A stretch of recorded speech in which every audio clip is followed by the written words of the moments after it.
วันนี้วันพักไปซื้อปลานิลตลาดมา4 ตัวพี่น้องเอามาปิ้งอยู่นี่2 ตัวปิ้งอยู่ในแอร์ฟรายเพิ่น2 ตัว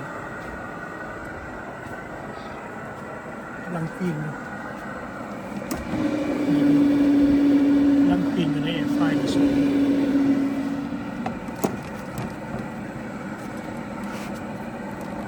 ลวกข้าวปุ้นพี่น้อง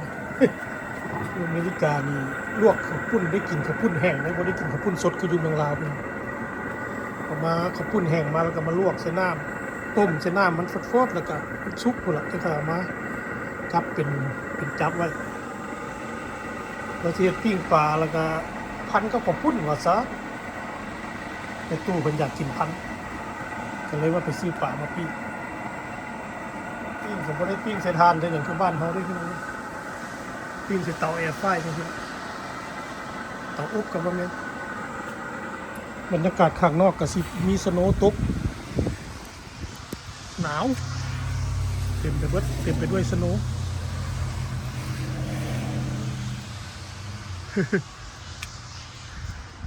สโนว์ก็ฝนตกพร้อมกันในมื้อนี้มีฝนแดมีสโนว์แดบรรยากาศโดยรอบก็สิเป็นประมาณนี้ข้างหน้านี้ก็สิเป็นกะลาดนี่มันรถดูดสโนว์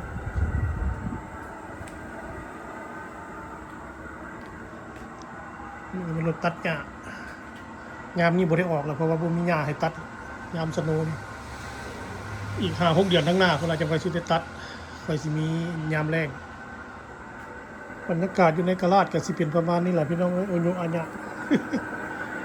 ปิ้งปลาต้มข้าวปุ้นปลาสต๊อกไว้ปิ้งอยู่ที่กระสองอยู่ในแอร์ฟรายกระสองสบายเลยพี่น้องเด้อ